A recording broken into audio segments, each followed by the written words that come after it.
Okay, let us start. I'm MAKS Strajher.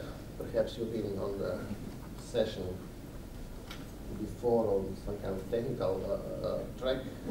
So basically I act as a consultant and as advisor in IBM for the Central Eastern region, mostly for the private cloud implementation. Also, if there's interest to ship the customer also for workloads to the public environment, then I'm also running the so-called workshops and consultancy how to migrate the environment to the public cloud.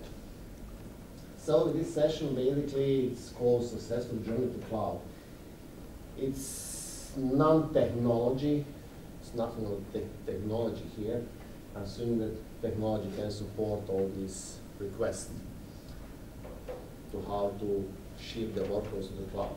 So I divided something like, as a starting point, most of us already know all these elements like drivers and benefits, and just to start the conversation and the presentation, the next one is strategy design for cloud computing. How to approach if customer wish or if we wish to move some of our workloads, some of our environments to the cloud environment, either to the private one or to the mixed environment or completely to the public environment. What is suitable for that, what is not. And then at the end, if we do have a strategy and design how to do it, what kind of workload we can shift there and how to transform that and how to move it to the cloud. What we have to take care about. So basically, just to start, why cloud? Basically, as an infrastructure where we utilize virtualization, how to increase virtualization of the infrastructure. Then we have high growth of information around the world. One of them is also the cost of the maintaining existing infrastructure, lowering the cost, how to invest in something new. And later on we have also the security notification, security here, and also the consumer products and retail industries, how they lost, how many of dollars they lost in their infrastructure. So, how to address this, and basically cloud environment, I'm going to talk about virtualization environment, most of the cloud environment, because cloud is about the virtualization part. We're having here how to leverage the infrastructure and also how to address the labor. So basically, within the virtualization infrastructure, virtualization, you will have more outcome from that existing infrastructure, new one, and by the cloud environment, the self-services, automation, and standardization, which is one of the important elements, how to do the standardization of the workloads, you will increase your, so-called, let's say, you will spend less to do something if this stuff is implemented. So self-services, automation, and standardization workload. Why is that? Basically, it goes from the C-level, when you're addressing here what kind of problems they're seeing at the moment, from CEO, from CFO, and from CIO. Basically, finance would like to cut the budget for everything. Chief executives would like to have the, let's say, innovation, fast possibility to change the environment for the market trends and things like that. And IT personnel or the chief information officers have to satisfy all these elements here. Basically, how cloud is one of the elements how to achieve and satisfy all the requirements here. And also requirements of the chief information officer to be flexible, to be reliable, and also to use user adoption environment. So, to move something to cloud environment, we have basically two ways how to do it. One is the so-called evolution.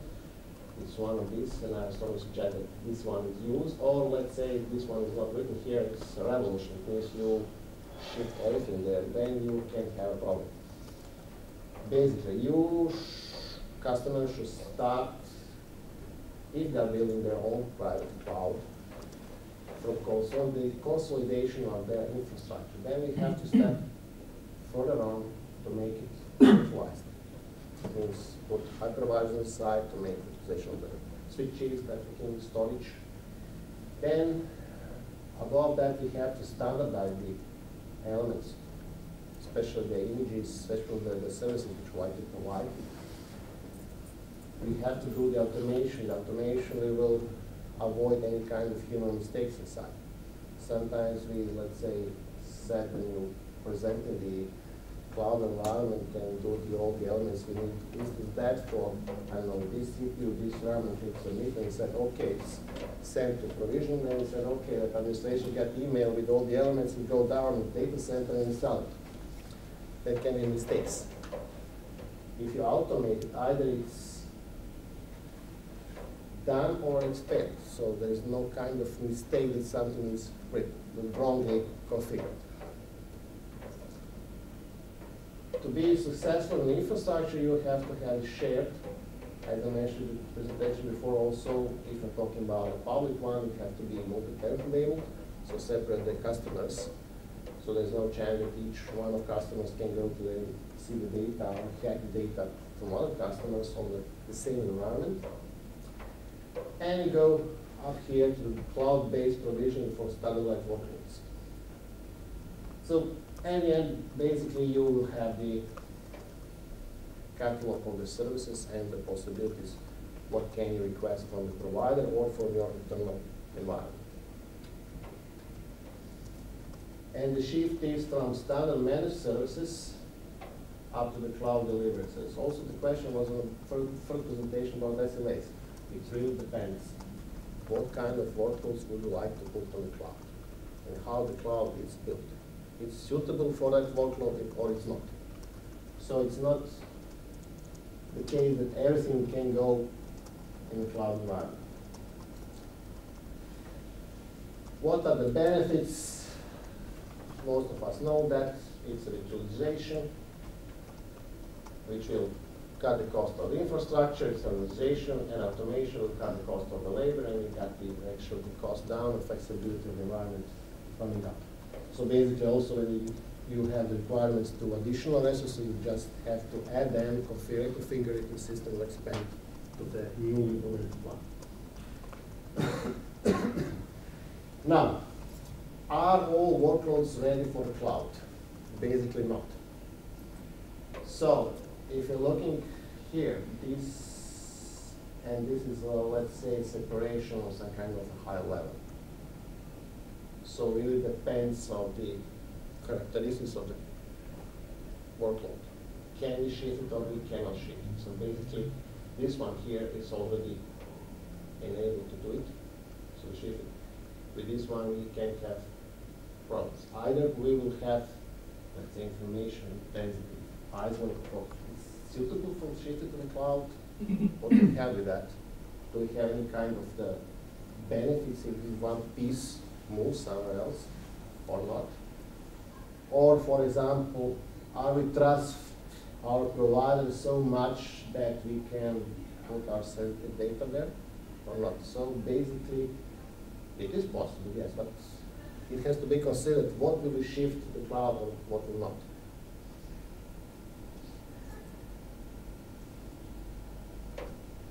How we are approaching to the cloud, let's say, strategy implementation based on technology points, which I mentioned before in the presentation. Now we are here with consulting partners, actually separated in 3 steps. To develop the cloud strategy, what we want to achieve, prepare the infrastructure for the cloud, and target specific work for the cloud deployment. What we will shift there. Or if you're talking about public cloud environment, how the public cloud, existing public cloud environment can fit in our cloud strategy, and how we can shift our workloads, what kind of workload we can shift either to our infrastructure or to the hosted, or let's say, public cloud environment.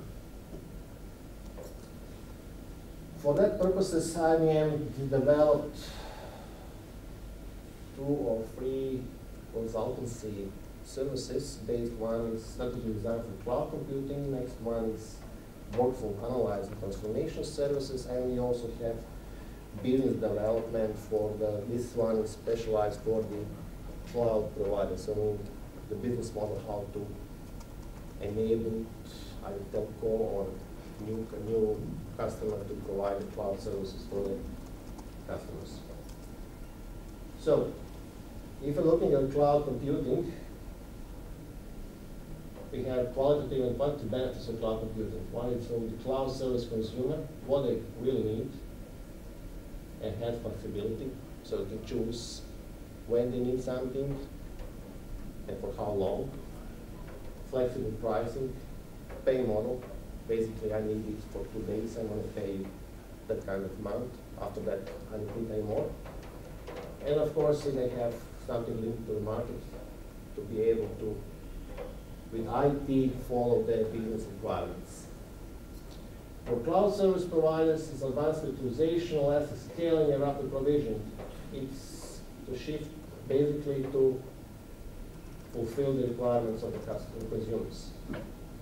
Utilize the infrastructure, enable elastic scaling to add or remove infrastructure, and to do the fast provisioning of the required resources.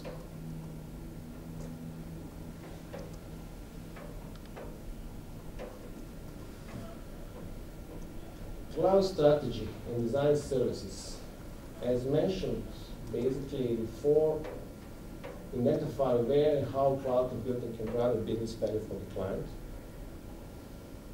Access the current environment, provide proposition. Of course, you have to, when you define something, you have to have approval from the upper level of the board managers how to, we want to they see something valuable for them to implement. And also develop a strategy plan and roadmap how to successfully implement the cloud environment. Either it's mentioned privately or publicly. It's all about enabling to improve the services, reduce the cost, and mitigate the risk in the information technology. Cloud service consulting focus on elements can we utilize cloud services. That's basically we have some kind of IT environment. Is cloud environment suitable for us or not? Can we gain something from that? How do we support our business initiative, our business mission? Are there any likely benefits from that? Without current IT infrastructure support cloud anymore, can we utilize the existing infrastructure? What we have to do with the existing infrastructure to be enabled to provide the cloud services inside? And also, what specific improvements we need to conduct to be able to provide services? And of course, when do we start? How will we start with that? Elements are three elements: identify identification of the target cloud delivery model, evaluate existing IT workloads. Basically, this one, what are your goals? What do you want to achieve in the cloud? What kind of workloads you have, and what kind of infrastructure you have, and where you have to be to do that.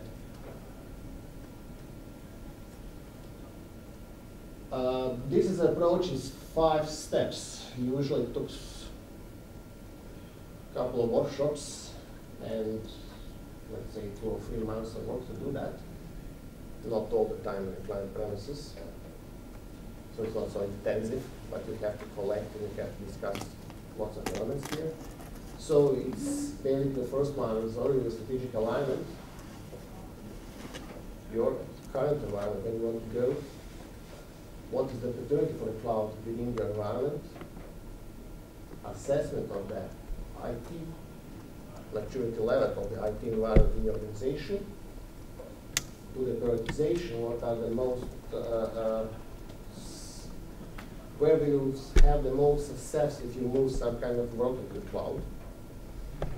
And of course, report with all these elements inside. Why, how, and where do you have to go?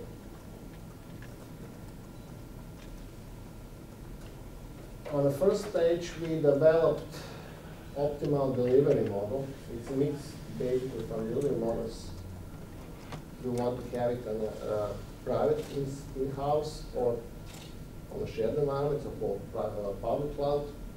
Basically mix of variable pay, financial models, how they want to pay for the services. So this is the first steps where we target the customers, what they really need. And this is not that IBM or our consulting services will decide. It's based on the motion of the client. What are the, let's say, level where they want to go, what they want to achieve. Then we have adoption framework, so call it, where we conduct the cloud service layers and organizational scope. So within the exploratory cloud, we call it so-called as traditional IT. That means cloud environment within the data center. And this one left is dynamic cloud, it's public cloud environment. So basically we notify from these 4 elements, from the infrastructure to the business cloud services, where do we want to fit. They want to be consumer, or they want to be provider. In this case, we have green or gray color. It's basically there for this one, infrastructure cloud services, consumer or integrated. It means they would like to have also the infrastructure in their premises and also connect to the public one and have it to integrate. This one is strongly related to the IP. When we do the gap assessment on the IP, we develop it looks something similar like this. So this model or graphical representation of the observation from the IP environment represents where the customer currently is from the perspective of the points here. So service automation, for example, IP network resources, and the green one show us where they have to go. Based on this one, we develop a complete roadmap how to be here on this level. The size of this, the border of this green level depends on the model here, what they actually want to be. So this, if they want to go to the provider level, then most likely they will have to be everything green, because they have to satisfy indeed all these elements to become cloud service provider. So the final report for this one, for the IP strategy point of view for the cloud, is the gap analysis and the roadmap how to fulfill all the gaps to be enabled to implement the cloud environment. Basically from the level of the storage up to the service automation and all these elements which are in here. This one was for the IT strategy for the cloud, how to prepare the IT infrastructure for the cloud. And we have this, after this one, the client decides to go to the cloud environment or to build the private one, we have the also services for the workload, so-called workload transformation analysis. What kind of workload client will be able to put on the cloud. So it's not basically that each of them are mature enough to do it. Especially this one, also if client has, I don't know, 10 images or 10 servers, it's not suitable for them because you can do it by your hand, I mean manually. It's easy, but if you're talking about 100 virtualization, thousands, then it can save you up to the 60–50% of your time to do the analysis of the complete workload and how to shift it. So when you define your strategy, you identify cloud deployment model, you know the cloud infrastructure, what you have to do, and understand the infrastructure service will be developed in the public cloud.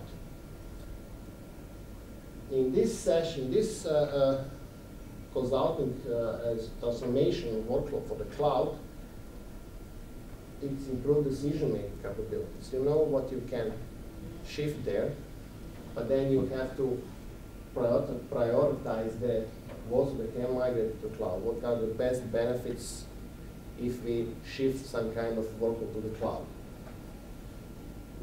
Oops, sorry. Then automated manual tasks to reduce handling time of 66%. Basically, we have conduct all the analysis, assessment of the infrastructure, and upload it to the IBM proprietary tools. We have complete environment, complete decision, what and where and how to shift or how to migrate the environment to the cloud environment. As benefits, basically it's that it decrease your time to evaluation and assessment of each potential workloads in a way how to shift it to the cloud. For example, when you know that you're targeting infrastructure like that and you have 1,000 virtual machines or 1,000 separate servers with different resources, with different disk requirements, after assessment, and you receive complete reports how to do it, in which way to shift all these elements here. Perhaps some of them I will not be able to shift because the cost of implementing some kind of feature in the cloud environment is too high to shift that kind of workload there. So basically we leave it as it is because there's no benefit for doing that. Key decision criteria for post-consolidation are basically will workload run on target cloud environment. This application, for example, is designed and developed in a way that can run in virtual environment. Can you manage it from the different tools? Basically from the system performance, the requested performance specialized, let's say, database transactions, the standard cloud environment can support this or not. If you're talking about the compliance and security, especially for the government or the banks, is this in line with their requirements? And what are the benefits, either operational or improved service level, if we shift our workload to the cloud? We have three elements here. The challenge we can address, what our services can do here, and the value actually can deliver. It's not value, but basically what this transformation or workload analysis can provide to the client. It means automation, manual task, enable quantitative cost benefit analysis from moving cloud to the cloud. And also one of the most important also unification position workload to possible delivery from target cloud to funds for the benefit. So why we will do that? Complete workflow analysis start from the calling engagements will start from analysis the environment. What is there in the customer premises? I mean, what is there in the data center? How does it operate? What kind of resources is required? Then, after this one, is building the business case justification. Why we do that? Of course, somebody has to approve it. And then, after that, is the implementation of that. How we implement it and how we migrate the workload to the cloud environment. And then it's completely, it means execution or transition of this workload, how to shift it to the cloud.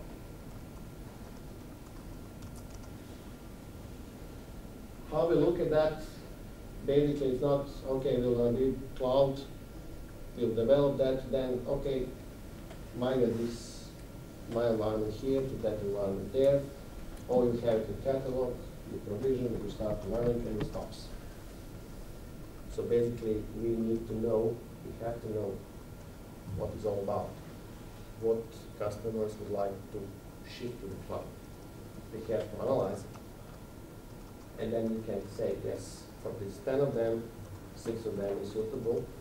With, let's say, second one with the most cost benefit to shift it to the cloud. In IBM Complete Portfolio, we have consulting division with cloud consulting, basically conducting those two sessions here. Also services to do the cloud implementation, either private one or shared one or the public one for the cloud service providers. And also as a IBM, we also have already in place for 1.5 or 2 years public cloud environment on 6 locations worldwide.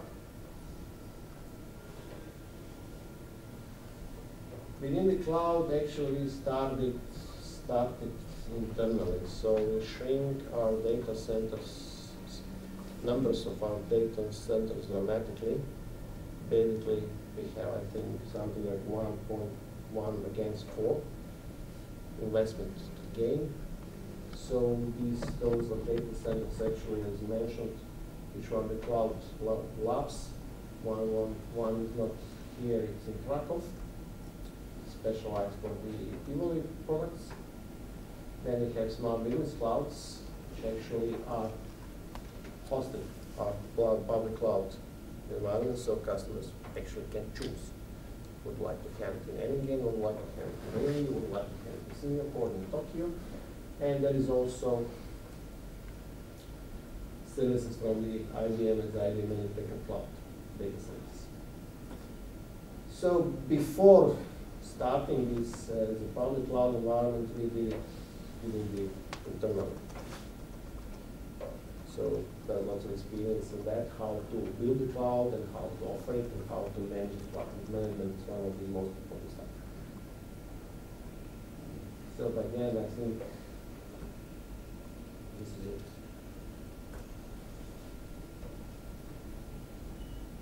I think we are all tired, so am I. So it's kind of questions. I'll try to answer it. If not, thanks for the attention and not falling asleep.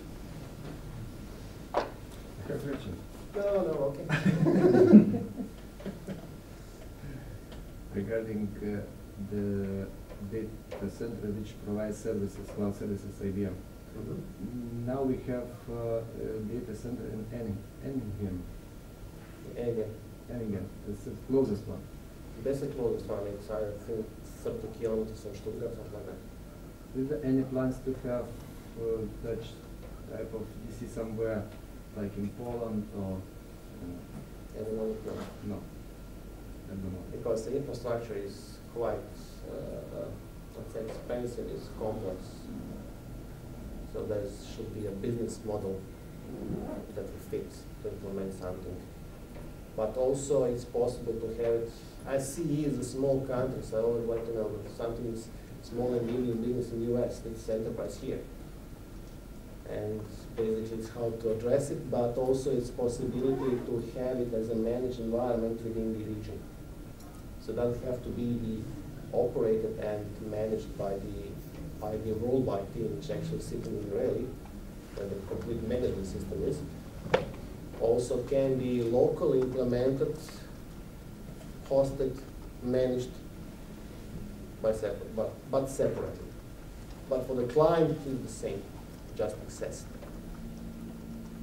And of course, depends on the requested SLA.